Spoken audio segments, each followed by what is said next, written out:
ओम शांति। आज है तारीख 4 नवंबर 2022 और आज के महावाक्यों का चिंतन। आज बाबा ने बहुत ऊंचे से ऊंची स्थिति बनाने के लिए हमें कुछ पॉइंट्स दिए हैं। और उससे पहले जैसे हमने कल एक सोमान लिया कि हाँ भी हम प्रतिदिन इस सोमान में रहेंगे कि हम सभी को जो है परमात्मा समान अवस्था बनानी है। नो मैटर व्हाट, कुछ भी सामने से आ जाए, कोई परिस्थिति आए, बट हमारी स्थिति जो है अब इससे हिलेगी नहीं। थोड़ा उसके बारे में बात कर लेते हैं। जैसे कि हम सभी जानते हैं कि डॉक्टर्स जो होते हैं, हर डॉक्टर जो है उसकी स्पेशलिटी अलग अलग होती है। ऐसे ही अष्ट रत्नों के भी स्पेशलिटी अलग होती है। कोई एक गुण बहुत डोमिनेट होता है। ऐसे ही हम सभी आत्माओं का कोई एक एक विशेषता जरूर होती है।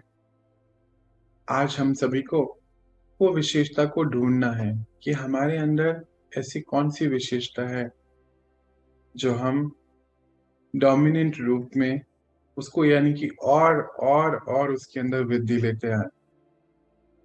विशेषता को ढूंढना है और उसके ऊपर काम करना है। बाबा कहता है उस विशेषता को इस विश्व स्टेज पर सर्विस में यूज करना है।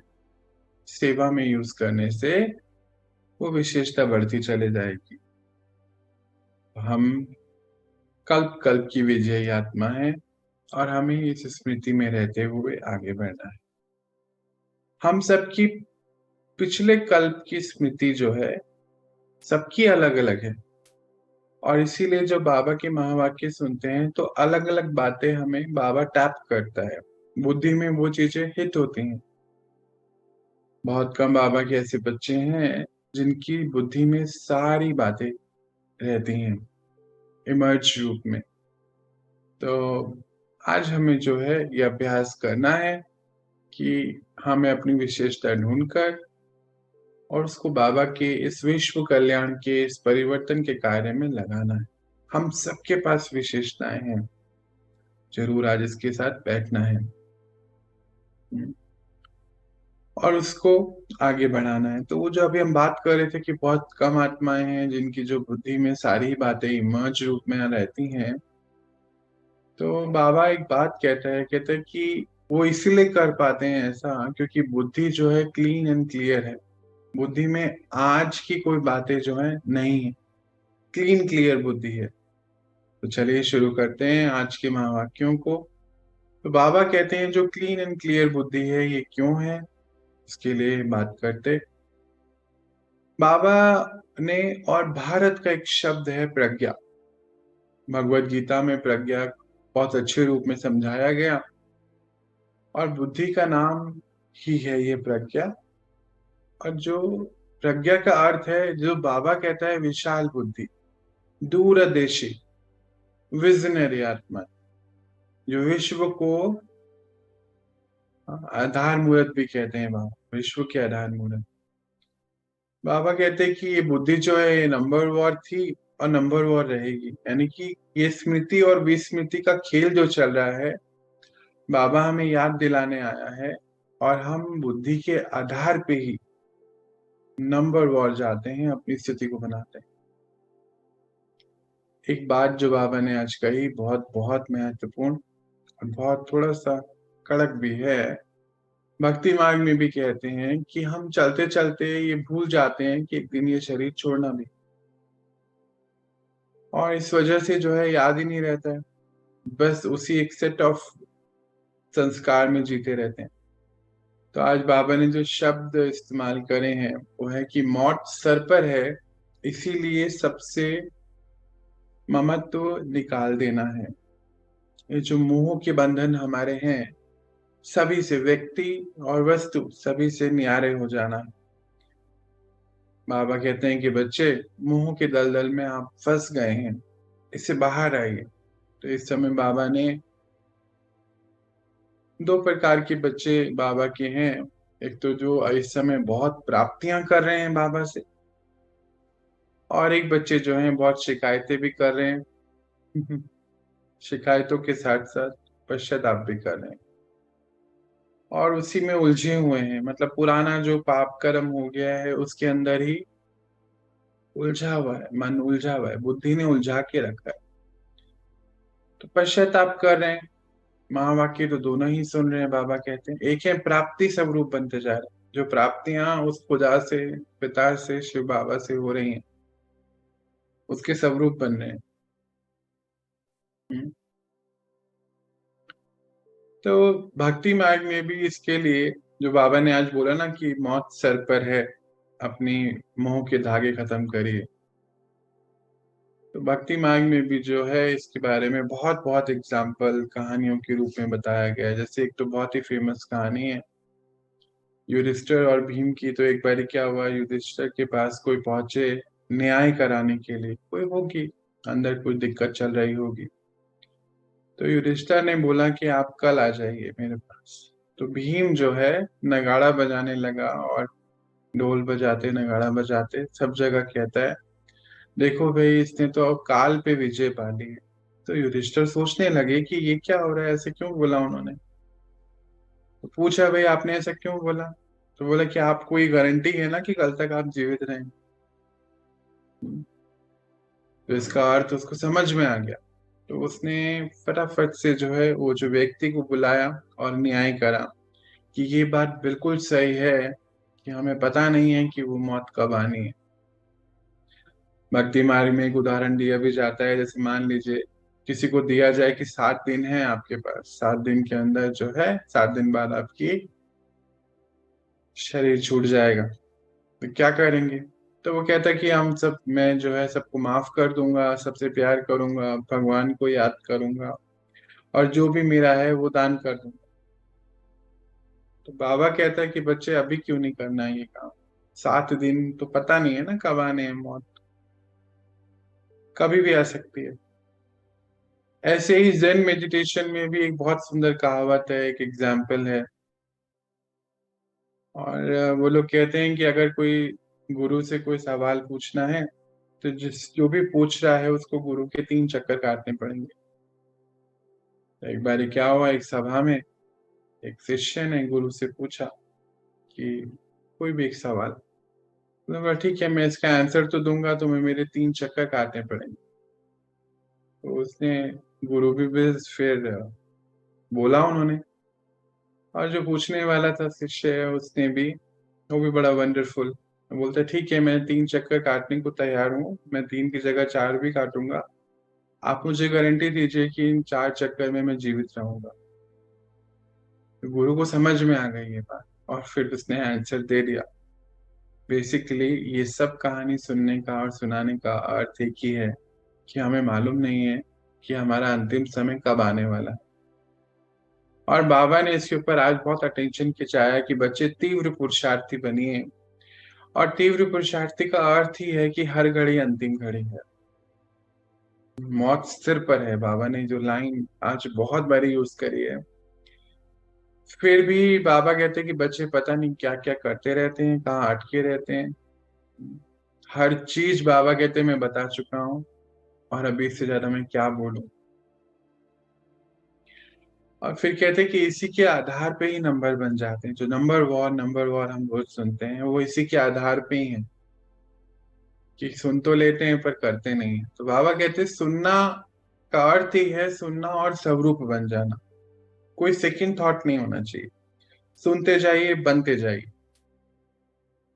Absolute obedience to supreme authority, मतलब बिल्कुल सरेंडर। बाबा ने बोला और हो गया, क्या होगा कैसे होगा कुछ नहीं, बाबा ने कहा होना ही है।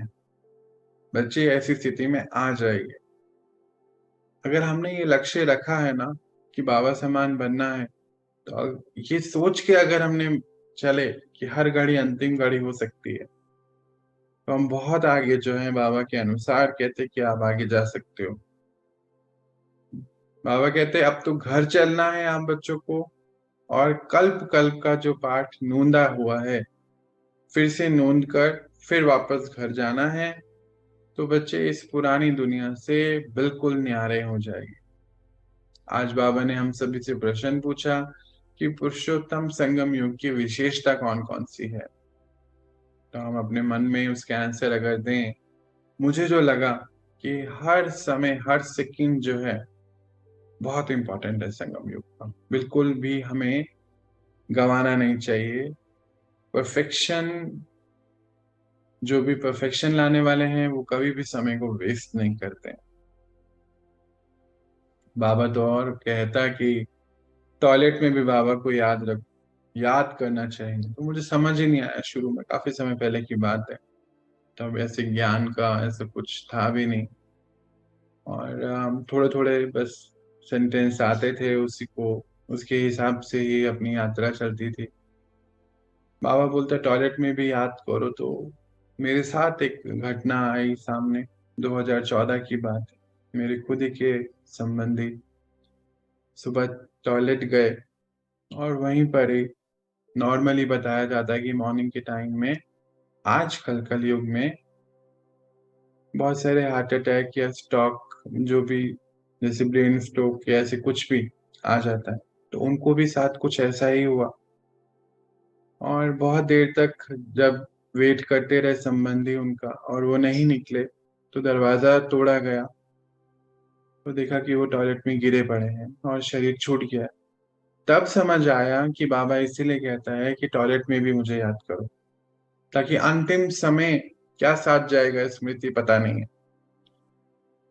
तो आज ये अंडरलाइन करने वाली बात है कि हर जगह बच्चे हर समय मुझे याद रखो। टाइम टेबल बनाओ ऐसा कि आप हर पल बिजी रहिए। इसके बारे में बाबा ने बात करी।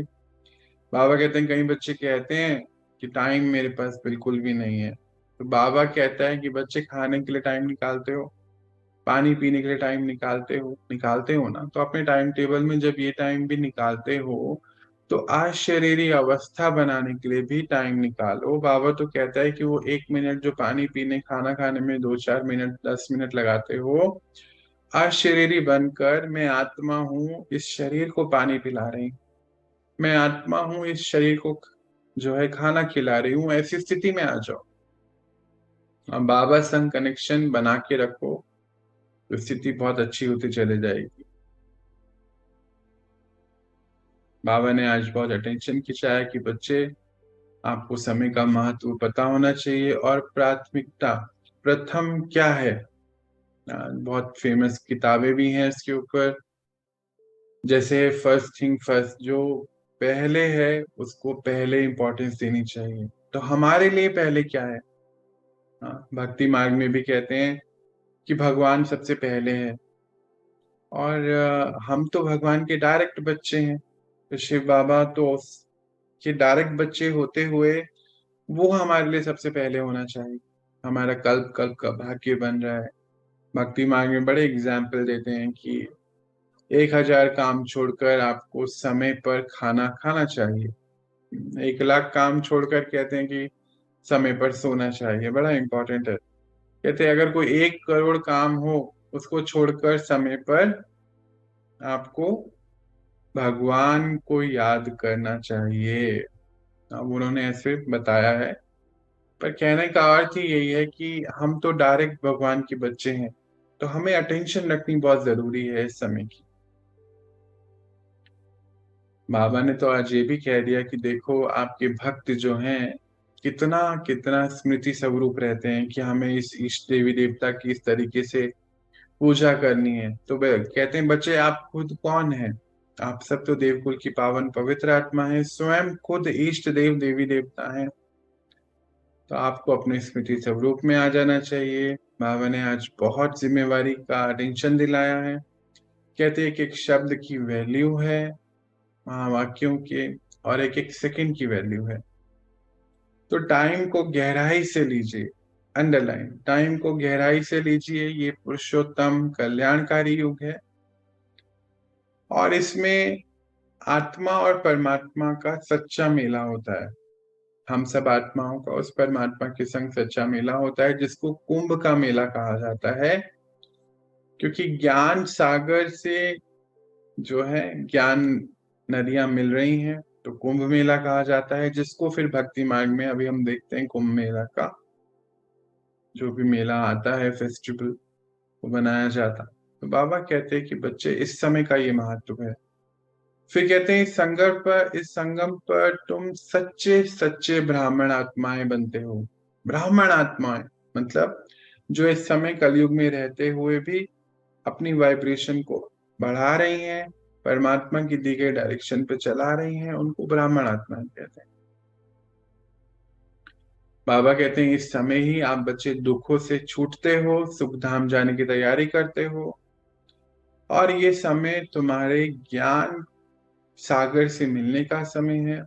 और इस सृष्टि के आदि मध्य अंत का पूरा ज्ञान इस समय आप बच्चों को मिलता है, और इस वजह से ही आप त्रिकालदर्शी बन जाते हो।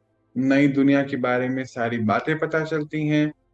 आप देवीय संस्कार और देवी दुनिया में जा रहे हो, उसकी तैयारी आप आज करते हो। और फिर बाबा बोलते हैं आज की खासियत संगम की, कहते तुम सावरे सावरे से गोरा बनते हो। तो दिखाते हैं ना कृष्णा को, Krishna is the symbol of Satyayuga, कि सावरा मतलब थोड़ा सा स्किन कलर उसका डिफरेंट है। तो उसका अर्थ क्या है वो गलत दिखाया गया, पर अर्थ ये है कि संगम पर हम अपने मन की सारी कालक को खत्म कर गोरा बनते हैं। गोरा इन द सेंस कि आत्मा लाइट जो है वो लाइट के रूप में फिर पूरी पवित्रता धारण कर ली है, इस वजह से चमकती है। तो बाबा ने आज हमें इस पॉइंट से बहुत अटेंशन दी। बाबा ने कहा कि हर सेकंड को सफल करिए, टाइम वेस्ट बिल्कुल नहीं करना। एक बहुत फेमस है लौकिकता में कहावत कि टाइम इज वेस्टिंग लाइफ। संकल्पों को वेस्ट नहीं करना है, क्योंकि संकल्पों की शक्ति से ही आपका ये परिवर्तन होना है। बाबा ये भी कहता है कि संकल्पों की शक्ति से तो बच्चे, कल आपको हवाई जहाज उड़ाने हैं। तो आज ये संकल्प शक्ति को, बहुत महान शक्ति को यूज करें। बाबा कहता है एक सेकंड में अनेक वर्षों का भाग्य आप बना रहे हैं। एक सेकंड में अनेक पाप कर्म को भस्म कर सकते हो। अगर हम बीज रूप अवस्था में बैठे हैं तो ये कर सकते हैं, बाबा कहते हैं। पर बीज रूप अवस्था के लिए हमें बहुत वैराग्य चाहिए, पूरा बाहर की दुनिया से वैराग्य हो, तभी हम बीज रूप अवस्था में बैठ सकते हैं, नहीं तो नहीं बैठ पाएंगे, नींद भी आ जाती है। बाबा ने आज हमें एक और बात बोली कि सुदर्शन चक्र जो है फिराते जाओ पूरे पूरे समय, और इससे आप पूरे पूरे नष्ट मोहा बन जाओगे। अगर वैराग्य है तो योग मुश्किल नहीं है, ये भी बाबा ने बोला। क्योंकि पुरानी दुनिया में अगर कुछ भी अच्छा लगता है, मानो कोई परसेंटेज भी अच्छी लगती, कुछ भी अगर अच्छा लगता है, तो हमारा जो मोह के बंधन है उसमें फंसे रहेंगे और उससे आगे नहीं बढ़ पाएंगे। बाबा ने कहा कि बच्चे, हर एक बच्चे को ये बात बहुत पक्का करना है कि इच्छाओं के ऊपर नहीं, क्योंकि इच्छाएं जो है आपको अच्छा बनने नहीं देंगी। बाबा कहते सूक्ष्म इच्छा भी रह जाती है। आज तो बाबा ने पकड़ भी लिया कई बच्चों को। कहते कई बच्चे कहते हैं कि मेरी इच्छा तो कुछ नहीं है, परंतु अगर कुछ मिल जाता है ड्रामा अनुसार तो क्या बुरा है। अंडरलाइन कर लेंगे इसको। मेरी इच्छा तो नहीं है, इच्छा मेरी बिल्कुल खत्म हो गई है, परंतु कुछ मिल जाता है तो क्या बुरा है, अच्छा ही तो है। तो बाबा ने कहा कि बच्चे ये सब नहीं होना चाहिए। कहते हैं माया जो है बैकडोर से एंट्री कर रही है, आपको पता नहीं। तो बाबा कहते हैं कि पूरा वैराग्य चाहिए इसमें, ना तो कोई व्यक्ति ना कोई वस्तु।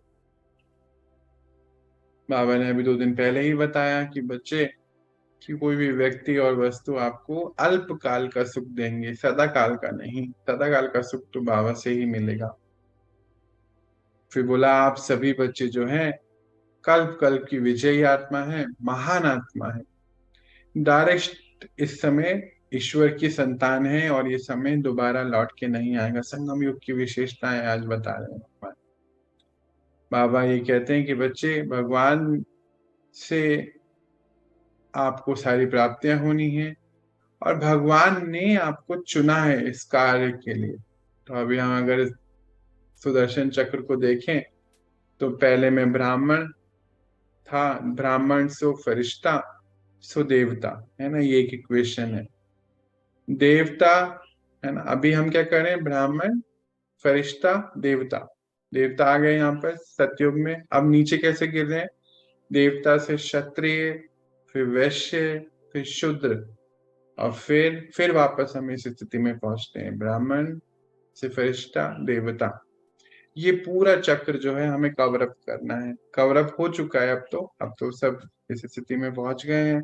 अब सभी को बाबा कहते हैं कि चक्र को पूरा फैला मतलब बार बार चलाते जाएं अपनी बुद्धि में, कि हम पुराने कल्प की वही महान आत्मा है।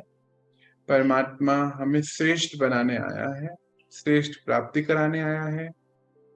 फिर हमें अपने समय को नहीं गंवाना। बाबा ने कहा कि बच्चे, आप बच्चों ने मेरा बाबा बोला, मतलब मेरा वर्षा, और वर्षा क्या है, सदा विजयी बनना। मनसा वाचा कर्मणा, अंडरलाइन करेंगे, सदा विजयी बनना। तो सुदर्शन चक्र घूमता रहे, इसका अर्थ क्या है कि हम सदा सौमान में टिके रहे। सौमान में रहने से श्रेष्ठ कर्म होता जाएगा। तो बाबा के कुछ महावाक्य पहले के भी हैं। तो वो कहते हैं, बाबा का संपूर्ण बनना, संपूर्ण स्थिति अपनी बनाना, इसका अर्थ ही है कि निरंतर सौमान में रहना, कोई अंतर नहीं, निरंतर, अंडरलाइन कर लेंगे, निरंतर सौमान में रहना कि मैं कौन हूँ, मैं श्रेष्ठ आत्मा हूँ, देवकुल की पावन पवित्र आत्मा हूँ। और बाबा ने हमें हर समय के लिए सौमान दिए है ना। एक लौकिक में कहावत भी है कि aim for the moon, if you miss you will landing among the stars. मतलब मून पे जाने का, चांद पे जाने का एम रखिए। अगर आप मिस भी कर गए तो कोई तारों पे तो पहुंच ही जाएंगे। मतलब एम अपना बहुत ऊंचा रखिए। बाबा भी ये कह रहा है आज की, आप अपने संकल्प बहुत ऊंचा रखें। श्रेष्ठ आत्मा है आप, मैं कल्प कल्प का विजयी रतन आत्मा हूं, कहते ये आपको हर पल ध्यान रखना है। तो कहते हैं कि चांद का अगर हम एम रखें तो अगर वहां नहीं पहुंचे तो स्टार्स पे पहुंच जाएंगे। स्टार्स भी बहुत बड़े और बहुत दूर होते हैं, हमें दिखते हैं छोटे छोटे, परंतु बहुत बड़े होते हैं। तो बाबा ने कहा कि जो माया है बच्चे, वो आपको बाबा से जुड़ने नहीं देती, बुद्धि में व्यर्थ संकल्प चलाती रहती है। इसलिए बाबा ने आज अंडरलाइन कराया एक बात को कि जितना जो मददगार बनते हैं उसको एक्स्ट्रा मार्क्स मिलता है, यानी कि सेवा के कार्य में मददगार, है ना। तो आज हमें अपनी विशेषताओं से सेवा करनी है। बाबा कहते तन मन धन समय संकल्प श्वास, जिससे भी सेवा कर सकते हो करो। और जितना निरंतर सेवा की स्थिति में रहेंगे तो हम बच्चे जो है 16 कला संपूर्ण बन जाएंगे। आज बाबा ने बहुत अटेंशन खिंचाया इसीलिए, और बार बार अटेंशन था कि मौत सर पर है, सबसे सबसे मोह के बंधन खत्म कर दीजिए, संपूर्ण बनना है। और कपूत बनना है, सपूत बनना है, कपूत नहीं।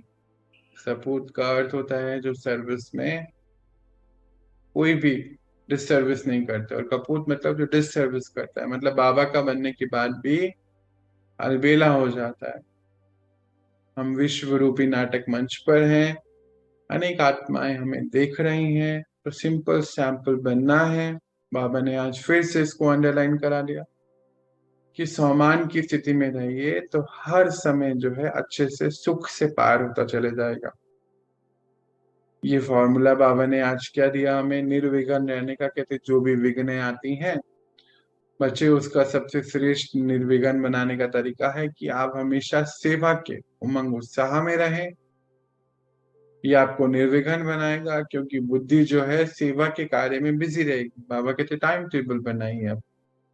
बुद्धि को एक चांस भी नहीं मिलना चाहिए कि वो बीच में फ्री हो, क्योंकि ये कहावत है कि खाली दिमाग शैतान का घर हो जाता है। तो बुद्धि को बिल्कुल समय नहीं मिले, टाइम टेबल बनाइए। सेवा, स्वयं की सेवा का लक्ष्य और विश्व की सेवा का प्रैक्टिकल लक्ष्य रखिए। बाबा कहते बीच बीच में अटेंशन दीजिए, और एक नए नए सामान में आइए। अपने सामान जो अलग अलग बाबा ने हमें कितने सारे दिए हैं, उस सामान को अगर आप धारण करते चले जाएंगे तो आपको कोई भी कार्य में मुश्किल नहीं आएंगी। सेवा करते करते आगे आपकी स्थिति जो है बहुत पावरफुल बनेगी। लास्ट में बाबा ने क्या बोला? अच्छा। अच्छा का अर्थ अब हम समझते हैं। अच्छे का अर्थ है कि बाबा बाबा कहना चाहते बच्चे अब आप समझ गए हैं और अब आप कर ही लेंगे। हम सबका भी उस सच्चे साथी के लिए अनेक बार शुक्रिया। शुक्रिया बाबा, शुक्रिया कि आज आपने हमें ये ज्ञान दिया और हम इसके स्वरूप बनकर दिखाएंगे। ओम शांति। सभी को ओम शांति।